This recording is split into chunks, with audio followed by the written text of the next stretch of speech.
Makanya ini Gus Reza boleh ngeritik saya itu berkali-kali bilang, saya termasuk ulama yang mau bikin gerakan cangkem elek. Karena nanti kalau saya nisbatkan ke Rasulullah itu tidak pantas, karena Nabi ahsanan nasi khalqau wa khuluqa. Tapi saya siap jadi bempernya Rasulullah sallallahu alaihi wasallam. Pernah ada diskusi di Jakarta, ini kisah nyata. Apa dalilnya setelah sholat salaman? Mana hadisnya? Itu dijawab hadisnya tentu kita kesulitan.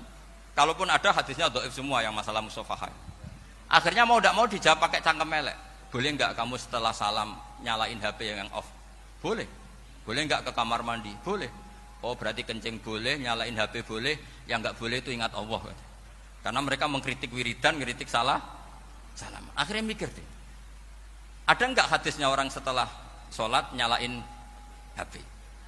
Enggak ada kan? Tapi mereka nyalain HP enggak hambatan, tapi untuk salaman masalahkan. Ke kamar mandi boleh, tapi untuk wiridan enggak boleh. Akhirnya mereka sadar, oh iya.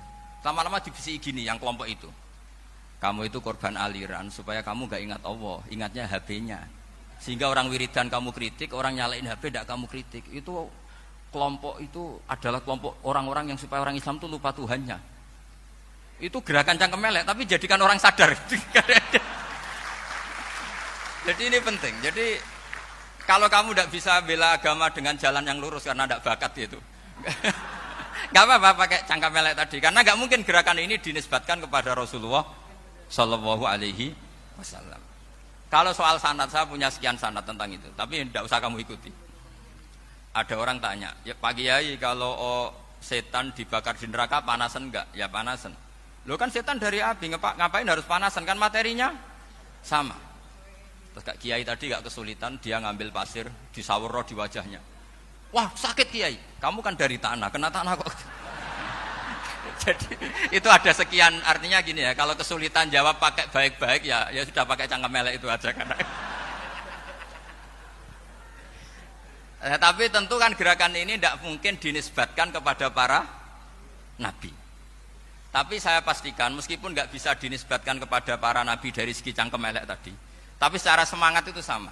Saya punya sekian contoh. Benar Gus Riza tadi gojok saya ngawur-ngawurnya itu masih punya sanad. Itu pas saya ngawur pun masih punya apa? Sanad. Nabi Ibrahim itu ketika faja'alahum juzatan illa kabirallahum itu si berhala paling besar dikasih kapak.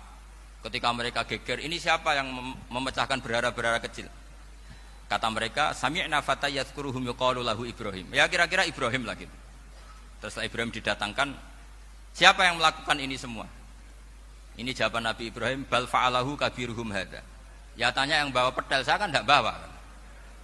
Terus kata orang-orang, otak kamu itu di mana? Masa berhala disuruh nanya, kan nggak bisa ngomong.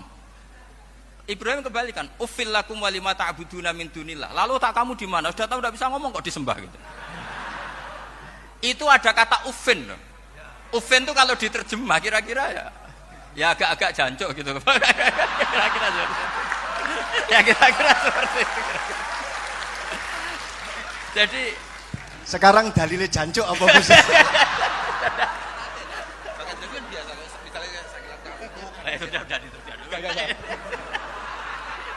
Gimana?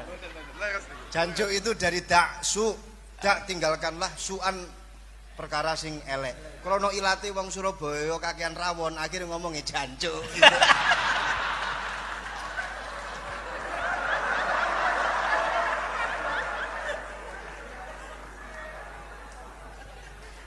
Jadi mulai dulu melawan kebatilan itu harus pakai logika yang vulgar. Karena memang nggak mungkin dengan bahasa-bahasa priayi itu nggak mungkin.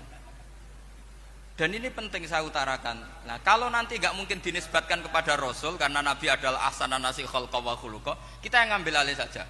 Gus Reza, saya, Gus Kaustan ini cara cangkem elek kan pantas. Luas. Selain bakat ya sudah natural. Karena memang itu cara kita menjelaskan kebenaran. Saya ulang lagi, itu cara kita menjelaskan apa? Kebenaran.